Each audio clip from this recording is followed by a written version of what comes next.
الحمدللہ رب العالمین والصلاة والسلام علی رسولہ الکریم اما بعد فاعوذ باللہ من الشیطان الرجیم بسم اللہ الرحمن الرحیم وقرن فی بیوتکن ولا تبرجن تبرج الجاہلیۃ الاولی صدق اللہ العظیم۔ محترمہ مکرمہ ناظمہ صاحبہ، میری تمام معزز استانیہ اور حاضرین محفل، ابھی میں نے آپ لوگوں کے سامنے جس آیت کریمہ کی تلاوت کی ہے اس میں عورتوں کو اپنے گھروں میں رہنے کی تلقین کی گئی ہے، مگر اس کے باوجود آج عورتوں سے شرم و حیا کا جنازہ اٹھ گیا ہے۔ بے حیائی و بدکاری کی کوئی حد نہ رہی، زناکاری، مکاری، عیاری عام ہوتی چلی گئی، گانے باجے عام ہوتے چلے گئے، جس کی وجہ سے ہر جگہ، ہر شہر، ہر قصبے میں عیاشی کے اڈے قائم ہونے لگے۔ مگر افسوس اب ان مہلک بیماریوں میں ہماری مسلم خواتین بھی جم کر حصہ لیتے ہیں۔ انہوں نے اپنے دین و اسلام کے تمام احکامات کو ٹھکرا کر یورپ کی تہذیب تمدن کو اختیار کر لیا ہے، ایسے لباس استعمال کرنے لگی جس سے جسم کے تمام نشیب و فراز نمایاں ہے۔ انہوں نے اپنے دوپٹوں کو گلے کا ہار بنا لیا ہے۔ اب اگر شریعت اسلامیہ کی کسوٹی پر ان کو تولے تو آپ ہرگز نہ کہیں گی کہ تصویر ہے فاطمہ الزہرا رضی اللہ تعالی عنہا کی، ام کلثوم رضی اللہ عنہا جیسی پاکیزہ سیرت کی، یا شریعت محمدیہ سے ان کا وہ تعلق و لگاؤ ہے، بلکہ مذہبی تہذیب تمدن کا بدنما مجسمہ ہے۔ اے بنت حوا، اپنی تاریخ الٹ کر دیکھ، تجھے دنیا میں جینے کا حق نہیں دیا جا رہا تھا، زندگی کی بھیڑ تجھ کو نہیں دی جا رہی تھی، تیرا وجود باعث ذلت و رسوائی تھا، تیرے تولید کی خبر سن کر تیرے باپ کا چہرہ سیاہ ہو جاتا تھا اور دنیا میں تیرا رہنا بہت بڑا ظلم سمجھا جاتا تھا۔ اے میری عزیز بہنوں، ادھر تم پیدا ہوتی ادھر تمہارے لیے گڑھا تیار کیا جاتا، تو دنیا کی ایک بہار بھی دیکھ نہ پاتی کہ تجھے گڑھے میں ڈال کر سینکڑوں من مٹی اوپر سے ڈال دی جاتی۔ تیری زندگی کا چاند اب اپنی روشنی بھی پھیلا نہیں پاتا کہ اس کے غروب کا بھی وقت آ جاتا، گویا کہ تو ہر طریقے سے ظلم و ستم کے شکنجے میں جکڑی ہوئی تھی، جب وہ تشدد کے پہاڑ تیرے اوپر توڑے جا رہے تھے اور تیرا وجود بچانے والا کوئی نہ تھا، اور تو ایک ہنگامہ محشر ہو تو اس کو بھولوں، ایک ہنگامہ محشر ہو تو اس کو بھولوں، سینکڑوں باتوں کا رہ کر خیال آتا ہے کہ ترانے بننا ہے، مگر ایسے پر خطرہ دور میں ایک مہتاب نبوت طلوع ہوا، ابراہیم علیہ السلام کی دعا کا اثر نمودار ہوا، حضرت عیسیٰ علیہ السلام کی بشارت پوری ہوئی، محبوب کبریا کی آمد ہوئی۔ میرے حضور کے نقش قدم جہاں ٹھہرے، میرے حضور کے نقش قدم جہاں ٹھہرے، زمانے بھر کی ہدایت کے وہ نشاں ٹھہرے، جنہیں نصیب ہوئی ان کی محفل اقدس، جنہیں نصیب ہوئی ان کی محفل اقدس، آسمان و ہدایت کی وہ کہکشاں ٹھہرے، یعنی سید المرسلین خاتم النبیین صلی اللہ تعالی علیہ وسلم تشریف لائے، تمہیں دنیا میں جینے کا حق دلوایا، تیرے وجود کو باعث رحمت قرار دیا اور فرمایا جس کے یہاں لڑکی پیدا ہوتی ہے فرشتے اس پر سلام بھیجتے ہیں۔ اے میرے عزیز بہنوں، اے میرے عزیز ماؤں، دیکھو یہ ہے حضور اقدس صلی اللہ تعالی علیہ وسلم کا تیرے ساتھ ہمدرد و غمگسار کا معاملہ ہے۔ اے بنت اسلام، اپنے مقام مرتبہ کو دیکھ، تو حسن کا پیکر ہے، تو تہذیب تمدن میں انقلاب برپا کر سکتی ہے، تو رحمت ہے تو اپنے وجود ہستی کو مٹا سکتی ہے، مگر اپنے عزت و آبرو، عفت و عصمت پر بدنما داغ نہیں لگا سکتی۔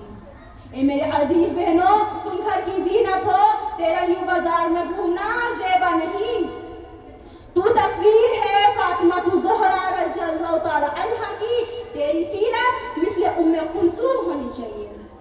یہی وجہ ہے کہ جب تم نے اسلامی تہذیب تمدن کو اختیار کیا تھا، اپنے عفت و عصمت کی حفاظت کی تھی، یورپ کی تہذیب تمدن کو تم نے چھوڑ دیا تھا، سومو سرا کی تو پابند ہو گئی تھی. تیرے اعمال و افعال اچھے تھے، پھر اخلاق و کردار عمدہ تھے،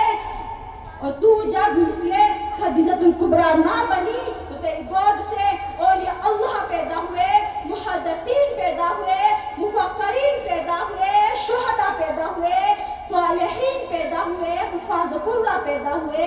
ائمہ قطبہ پیدا ہوئے، قطب و ابدال پیدا ہوئے، یہاں تک کہ انبیاء بھی تیری گود سے پیدا ہوئے. مگر افسوس اے میرے عزیز ماؤں، اے میرے عزیز بہنوں، جب تمہارے اعمال خراب ہو گئے، اپنی عفت و عصمت کو تم نے بازار کا نمونہ بنا دیا، یورپ کی تہذیب تمدن کو تم نے اختیار کر لیا،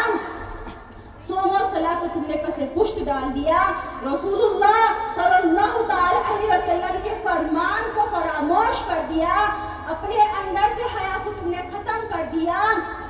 اور آج تیرا برقع نہ رہا.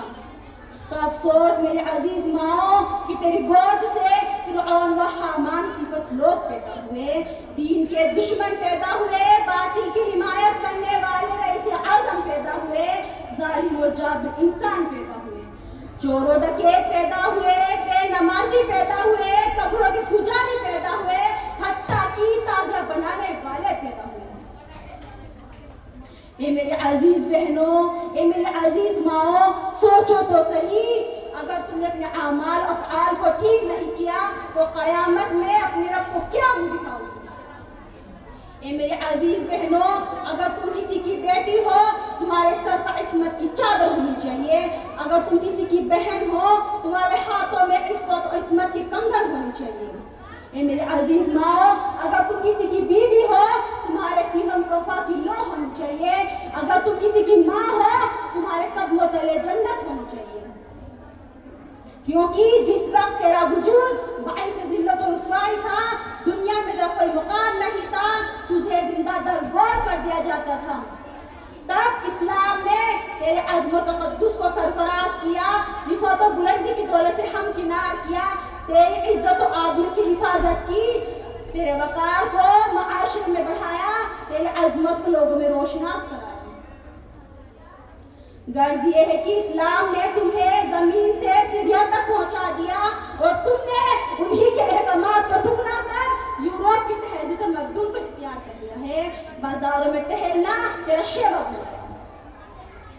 اے میرے عزیز بہنوں، میرے عزیز ماؤں، سوچو تو صحیح، قیامت میں تم کو کیا جواب دو گے؟ اے میرے عزیز ماؤں، ذرا اپنے مقام مرتبہ کو دیکھ، افسوس ہے کہ تجھے کیا ہو گیا ہے، تو کس کے بہکام میں آ گئی، شیطان تیرے اوپر غالب کیسے آ گیا، اپنے اخلاق و کردار کو تم نے کیسے برا کر لیا. ایک دور تھا کہ تیری گود سے اللہ اکبر کے نعرے بلند ہوتے تھے، تیری زبان حمد و ثنا میں مشغول رہتی تھی، مگر افسوس میرے عزیز بہنوں، آج تیری زبان پر صرف بے حیائی کی پڑ رہی ہے.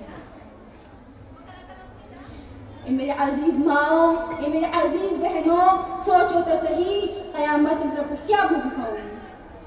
میرے عزیز بہنوں، ذرا اپنے سر کو اٹھاؤ اور دیکھو آج سے 1400 سال قبل عورتوں نے کیا نمایاں کام انجام دیے. دیکھ حضرت فاطمہ تو زہرا رضی اللہ عنہا کو حیا کی ایمان کی حفاظت کی. دیکھ سمیہ رضی اللہ عنہا کو دین کی تحفظ کی خاطر شہید کر دیا گیا.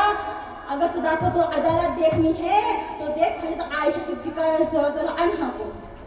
اگر ایثار و قربانی دیکھنی ہے تو دیکھ حضرت خدیجۃ الکبریٰ رضی اللہ عنہا کو. اگر پاکیزہ سیرت دیکھنی ہے تو دیکھ حضرت ام کلثوم رضی اللہ عنہا کو. اے میرے عزیز ماؤں، اے میرے عزیز بہنوں، تم کو فخر کرنا چاہیے حضرت سمیہ کی شجاعت پر، حضرت عائشہ کی صدیقہ، حضرت عائشہ صدیقہ صداقت و عدالت پر، حضرت سمیہ کی شجاعت پر، حضرت فاطمہ الزہرا کی حیا پر، حضرت ام سلمہ کی سخاوت پر. مگر افسوس کہ تم نے ان سب کو فراموش کر دیا. میرے عزیز بہنوں، میرے عزیز ماؤں، آج ضرورت ہے معاشرے کی اصلاح کی، آج ضرورت ہے سلطان صلاح الدین ایوبی کی، آج ضرورت ہے محمد بن قاسم کی، آج ضرورت ہے ٹیپو سلطان کی، آج ضرورت ہے محمد علی جوہر کی، آج ضرورت ہے شوکت علی گوہر کی۔ اب سوال یہ ہے کہ کیسے پیدا ہوں گے؟ تو سنو میرے عزیز ماؤں، میرے عزیز بہنوں، تم نے اپنے اعمال افعال کو ٹھیک کر لیا، اپنے اخلاق کردار کو صحیح کر لیا، یوروپ کی تہذیب و تمدن کو تم نے سدباب کر دیا، بے حیائی بے شرمی کو تم نے چھوڑ دیا، سو موصلہ کی تو پابند ہو گئی، تو آج بھی تیری گود سے سلطان صلاح الدین ایوبی پیدا ہوگا، محمد بن قاسم پیدا ہوگا، نور الدین زنگی پیدا ہوگا، ٹیپو سلطان پیدا ہوگا۔ گویا کہ ہر طرح سے دین کے داعی پیدا ہوں گے تو ڈنکا بجانے والے پیدا ہوں گے، مگر شرط یہ ہے کہ تمہیں قرآن و حدیث پر عمل پیرا ہونا ہوگا، اپنے ایمان کی حفاظت کرنی ہوگی، اپنے اندر سے تمام برائی کا خاتمہ کرنا ہوگا، تب ہی جا کر تمہیں کامیابی کامرانی نصیب ہوگی۔ ہم اس دنیا کی رونق ہے، ہم سے دنیا جنت ہے، ہم مائیں ہیں، ہم بہنیں ہیں، ہم بیٹیاں، ہم عزت ہے، کھیتوں سے کھلیانوں تک، چولہوں سے ملوں مشینوں تک، جس راہ پر ہمارے قدم پڑے ہر قدم کے نیچے عظمت ہے، ہم اس دنیا کی رونق ہے، ہم سے دنیا جنت ہے، ہم سے دنیا جنت ہے۔ باری تعالیٰ ہماری ماں اور بہنوں کو تمام برائیوں سے بچنے اور امہات المومنین کی پاکیزہ عزت اختیار کرنے کی توفیق عطا فرمائے، آمین یا رب العالمین، وآخر دعوانا ان الحمد للہ رب العالمین۔ السلام علیکم ورحمۃ اللہ وبرکاتہ۔